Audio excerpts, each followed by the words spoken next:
dari pengalaman yang saya alami selama mendampingi pasien di BMDR. Selama masa COVID, pasien sangat sulit mengakses layanan yang terdekat, khususnya TB RO ataupun mengikuti pengobatan ya. Mereka sulit karena mereka takut. Mereka dihantui oleh ketakutan, takut tertular, takut kelayanan, takut ambil obat, takut memeriksa.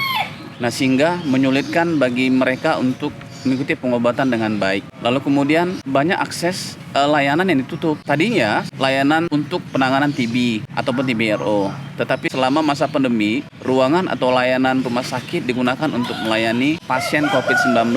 Bagaimana berkoordinasi dengan keluarga, bagaimana bisa memantau keadaan pasien, bagaimana bisa melihat efek samping yang terjadi. Jika pasien mengalami masalah atau efek samping, sulit menghubungi karena sebagian mereka tidak ada mempunyai alat komunikasi.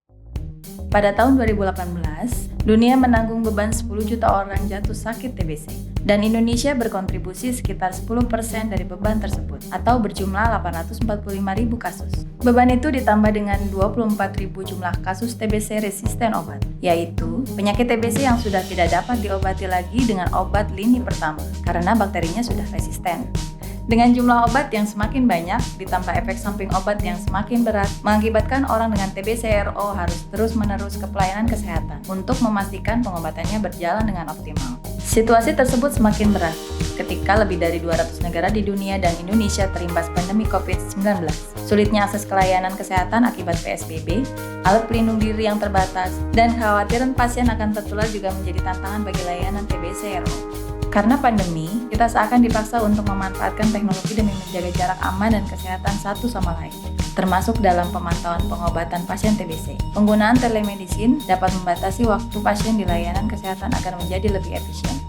Selain itu juga, kini telah tersedia aplikasi One Impact yang dapat digunakan untuk menyampaikan umpan balik atas seluruh keluhan atau hambatan selama mendapatkan layanan TBC, terutama di masa pandemi COVID-19, juga sekaligus sebagai saluran dalam mendapatkan informasi yang benar dan cepat terkait TBC.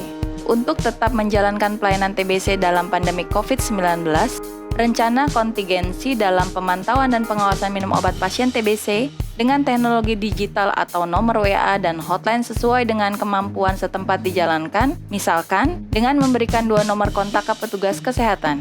Pasien TBC memberikan 2 nomor kontak ke petugas kesehatan. Mayoritas pasien TBC RO dan kader menyampaikan, pasien memberikan 2 nomor kontak ke petugas Paskes untuk memantau progres pengobatan pasien. Namun 11% responden pasien TBC menyampaikan tidak memiliki handphone pribadi. Petugas Paskes menggunakan handphone untuk 1. Menelepon kader atau keluarga pasien, 2. Menelepon atau video call pasien, dan 3. Mengirim SMS atau chat ke pasien. Kabupaten atau kota tidak memiliki hotline khusus untuk pelayanan TBC di masa pandemi. Namun, petugas Paskes memberikan nomor kontak untuk pasien dan atau keluarganya. Sedangkan, berikut alasan-alasan mengapa tidak semua petugas memanfaatkan telekomunikasi. Penggunaan smartphone untuk pemantauan pengobatan pasien TBC telah terbukti dapat memastikan kepatuhan pengobatan pasien. Story et al. 2019 melakukan penelitian mengenai efektivitas penggunaan smartphone untuk memantau kepatuhan pengobatan pasien TBC.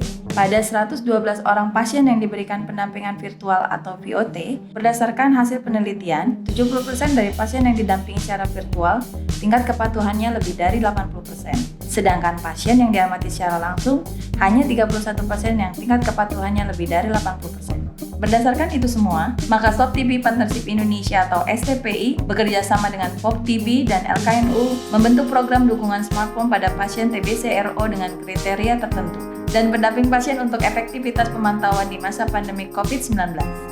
Dengan tujuan mensosialisasikan program penguatan pemantauan kepatuhan pengobatan pasien TBC resisten obat selama pandemi COVID-19, meminta dukungan dari stakeholder kunci dan lembaga mitra lain, meningkatkan rasa kepemilikan dan keterlibatan semua pihak dalam kesuksesan program dukungan smartphone untuk pendampingan TBC-RO di Indonesia.